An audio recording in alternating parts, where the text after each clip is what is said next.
মামার বাসায় এসেছি আর মামার শ্বশুর বাড়ির লোকজন দাওয়াত করবে না তা কি করে হয়। এভরিওয়ান আসসালামু আলাইকুম, সবাই কেমন আছেন? আমি আলহামদুলিল্লাহ ভালো আছি। সবকিছু অ্যারেঞ্জমেন্ট নিয়ে আজকের ব্লগ ভিডিও। আমার পেজটার নাম সবাই ভুলে যাবেন না, ইরফাত র্যান্ডম ক্রিয়েটিভ। যারা পেজটিতে ফলো করেননি অবশ্যই ভিজিট করে ফলো করে আসবেন। সবাই কেমন আছেন? আমি আলহামদুলিল্লাহ ভালো আছি। আজকে আমরা চলে যাচ্ছি আমার মামার শ্বশুর বাড়িতে। আর মামার শ্বশুর বাড়িতে যাব সে নিয়ে আমাদের সবার উৎফুল্লের কোনো শেষই নেই। আমরা সবাই যখন এই প্রথমবার ঢাকায় সবাই একসাথে হয়েছি, তাহলে মামারও শ্বশুর বাড়িতে কেন নয়।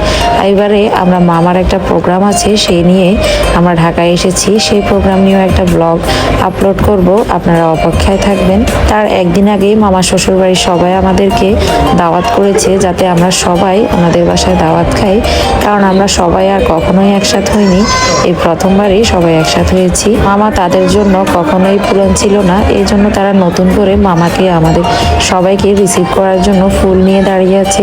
আর এবার ফিতা কেটেই মামাকে ঢুকানো হবে। আসলে এই মুহূর্তটা সবচাইতে বেশি আনন্দের, কারণ কোনো বিয়ে শাদী বা কখনো নতুন জামাই নতুন বউ বরণ করার সময় যে ফিতা কেটে ঢুকানো হয়, এই সময়টা সবচাইতে বেশি ভালো লাগে আমার কাছে। আমার মামির বোনেরা সবাই মামাকে রিসিভ করার জন্য কেউ মিষ্টি খাওয়াচ্ছে, কেউ শরবত খাওয়াচ্ছে, আর কেউ ফিতা ধরে দাঁড়িয়ে আছে। আমার বাচ্চাদেরকেও সবাইকে অল্প অল্প করে খাইয়ে দিচ্ছিল। সবাই খুব মজা করছিল, নাচ গান করছিল। এই মুহূর্তটা অনেক সুন্দর ছিল। তারা আমাদের সবাইকে খুবই সুন্দরভাবে রিসিভ করেছিল ফুল দিয়ে। সবাই ফুল হাতে দাঁড়িয়ে আছে, খুবই সুন্দর লাগছিল। সবাই রেডি, এই সময়টা খুবই ভালো লেগেছিল। আর মামা তো সবার সাথে অনেক বেশি মজা করছিল।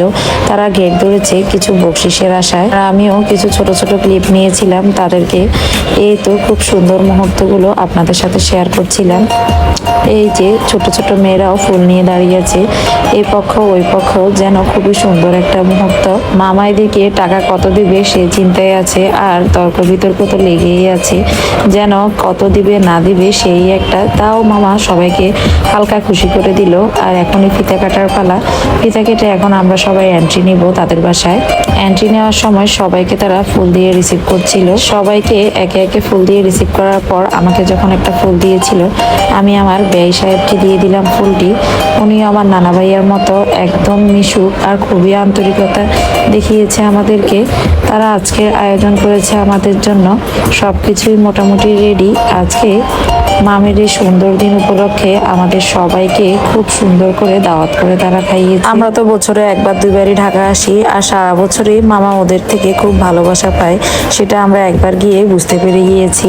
মামাও তাদেরকে খুব রেসপেক্ট করে, আর মামাকেও তারা খুব বেশি আদর করে।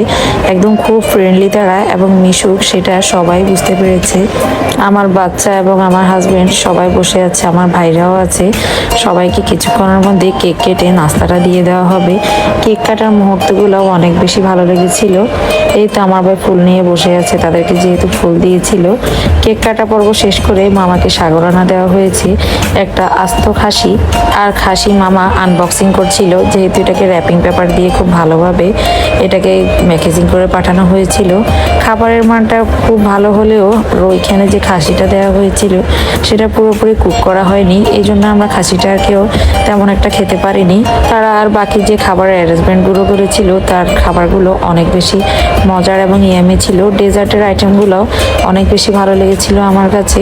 আর খাসির মাথাটা তো মামা লাগানোর জন্য অনেক চেষ্টা করছিল, কারণ মামাকে একটা খাসি দেওয়া হয়েছে। এটার খুশিতে মামাকে তারা অনেক বেশি আপ্যায়ন করেছিল, আর আমাদেরকেও। এটা নিয়ে আমরা সবাই অনেক খুশি এবং সন্তুষ্ট ছিলাম তাদের নিয়ে। খাসির ডালাটা আনপ্যাকিং করতে মামা সবাইকে ডাকছিল, ডেকে সবাইকে একদম দেখে তারপরে আনপ্যাকিং করেছিল। মামাও অনেক বেশি খুশি হয়েছিল। এই তো আজকের এই ভিডিওটাতেই সবচাইতে জমজমাট আয়োজনটা। মাশাআল্লাহ, সাজানোটা এত বেশি সুন্দর হয়েছিল, আর ডেজার্টের আইটেমগুলো দেখতেও অনেক বেশি ভালো লাগছিল। কেকের ফ্লেভারটাও অনেক বেশি মজার ছিল। কেকটা খেতে পুরোপুরি আমার ননদ বানালে যে এরকম স্বাদ হয়, ঠিক সেই রকমই আমার কাছে অনেক বেশি ভালো লেগেছিল। এদিকে তারা আমাদের সবাইকে খাওয়ানোর জন্য বসিয়ে দিয়েছে। আমরা কিছুক্ষণের মধ্যে খাওয়া দাওয়াটা শুরু করব। তারা অনেক আপ্যায়ন করে আমাদেরকে খাওয়াচ্ছিল, আর তাদের ছোট জামাই তো পুরাই আমাদেরকে একদম একদম খুব বেশি করে করে খাবার দিচ্ছিল। সে একদম কন্টিনিউ আমাদের সাথে দাঁড়িয়ে থেকে আমাদেরকে বেড়ে খাইয়ে দিচ্ছিল। আমার মামির কোনো ভাই নেই, কিন্তু প্রত্যেকটা জামাই তাদের একদম নিজের ছেলের মতোই হয়েছে। এই তো আমার খাওয়া দাওয়ারগুলো আর ডেজার্টের আইটেমটাও অনেক বেশি ভালো লেগেছিল আমার কাছে। আজকের ভিডিওটি এ পর্যন্তই। যারা যারা পুরো ভিডিওটি দেখেছেন তাদেরকে অসংখ্য ধন্যবাদ। আল্লাহ হাফেজ।